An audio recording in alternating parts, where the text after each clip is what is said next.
Hi friends, Radhika baby টিপসে আপনাদেরকে স্বাগতম। আজকের এই ভিডিওতে আলোচনা করব কয়েকটি গুরুত্বপূর্ণ কমেন্টের আনসার নিয়ে, যারা অনেকেই আমাদের ইনবক্সে কমেন্ট করে থাকেন।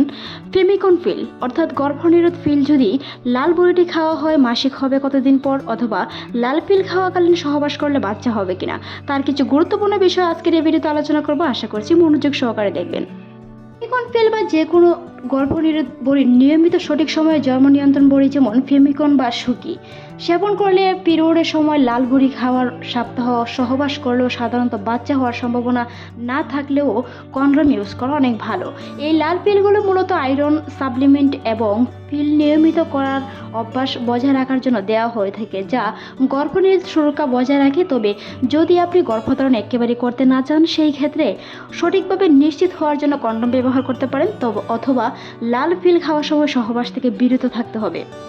ফেমিকন ফিলের একটি নির্দিষ্ট সময় সংখ্যা থাকে বড়ির, অর্থাৎ আগের 21টি সাদা সংশ্লিষ্ট বড়ি নিয়মিত খেলে ফেমিকন ফিল লাল বড়ি খাওয়ার সময় গর্ভধারণের বিরুদ্ধে সুরক্ষা থাকে।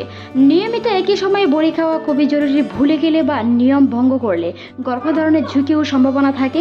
তাই অবশ্যই যদি আপনার বড়িটি মিস হয় কিংবা আপনার মনে না থাকে, সেই ক্ষেত্রে পরের দিন যখনই মনে হবে সেই সাথে সাথে ভুলে যাওয়া বড়িটি খেতে হবে, এমনকি ওই দিনের বড়িটিও খেতে হবে। সর্বমোট সেদিন আপনাকে 2টি পিল গ্রহণ করতে হবে।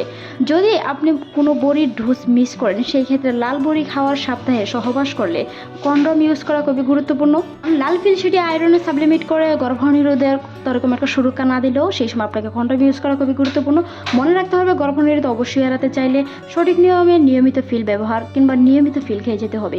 মাসিকের 4র্থতম দিন থেকে অনেকে ফিল খেয়ে থাকেন, কারো ক্ষেত্রে মাসিকের প্রথম দিন থেকেই সাদা বড়িটি খেয়ে থাকেন। তবে মাসিকের প্রথম দিন থেকে খাওয়াটা ভালো। যদি না খেয়ে থাকেন তাহলে 3য় দিন থেকে অবশ্যই নিয়মিত 21টি বড়ি খেতে হবে। ফেমিকন ফিলে নিয়মিত সাদা বড়ি 21টি খাওয়ার পর যে 7টি লাল বড়ি থাকে, সেই 7টি লাল বড়ি খেলে অনেকের পিরিয়ড হয়ে থাকে, অনেকের হয় না। তবে কিছুদিন অপেক্ষা করলে অবশ্যই পিরিয়ড হবে। পরবর্তীতে আবার যদি আপনি সাদা বড়িটি খেয়ে থাকেন তাহলে কিন্তু পিরিয়ড হবে না। অর্থাৎ যদি আপনি লাল বড়িটি 7 দিন পর্যন্ত খেয়ে থাকেন, তার মধ্যে মাসিক হয়ে যায় তাহলে হলো, আর যদি না হয় পরবর্তীতে আবার সাদা বড়িটি খেতে হবে। যদি আপনি গর্ভধারণ করতে না চান, সেই ক্ষেত্রে আবার পরবর্তীতে মাসিকের 4র্থতম দিন থেকে সাদা বড়িটি খেতে হবে নিয়মিত, যেন আপনার ডোজ মিস না হয়। আর যদি আপনি লাল বড়িটি 7 দিন খাওয়ার পর পিরিয়ড হয়ে যায়, তাহলে পিরিয়ডের 4র্থ দিন থেকে খাবেন। আর যদি পিরিয়ড না হয়, সেই ক্ষেত্রে 7 দিন পর থেকে আবার সাদা বড়িটি কমপ্লিট করতে হবে। মনে রাখতে হবে, গর্ভনিরোধের তো অবশ্যই সঠিক নিয়মে সঠিকভাবে ফিল খাওয়ার চেষ্টা করুন। মাসিকের 28 দিনের প্যাকেজের শেষের 7টি লাল বড়ি খয়ারি খেলে মাসিক পিরিয়ড হওয়ার কথা। তবে এই পিরিয়ড স্বাভাবিক মাসিক হতে হালকা হতে পারে এবং এতে করে কিছুটা ব্যথা অনুভূত হতে পারে, ব্লিডিং কম হতে পারে। সেটি নিয়ে দুশ্চিন্তার কোনো কারণ নেই। লাল পিলগুলো মূলত হরমোন মুক্ত, তাই এগুলো খাওয়ার সময় জরায়ু আস্তরণ পাতলা হয়ে রক্তপাত হয়। নিয়মিত পিল খেলে একই সময়ে পিরিয়ড হয়ে থাকে। কারো ক্ষেত্রে সেটি বেশি, কারো ক্ষেত্রে হালকা হতে পারে।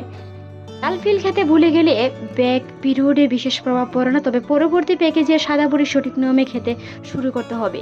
যদি লাল পিল খাওয়ার সময় অন্য সময় খুব বেশি রক্তপাত হয়, তবে চিকিৎসকের পরামর্শ অবশ্যই নিতে হবে। আর যদি লাল পিল খাওয়ার সময় সহবাস করেন, তাহলে বাচ্চা হওয়ার সম্ভাবনা থেকে যায়। সেই সময় কন্ডম ইউজ করা খুবই জরুরি। ভিডিওটি এই পর্যন্তই। ভালো লাগলে সাবস্ক্রাইব করবেন, সেই সাথে আপনার মতামত অবশ্যই জানান। অসংখ্য ভিডিও পেতে আমাদের চ্যানেলে ভিজিট করার অনুরোধ রইল। এতক্ষণ দেখার জন্য অসংখ্য ধন্যবাদ।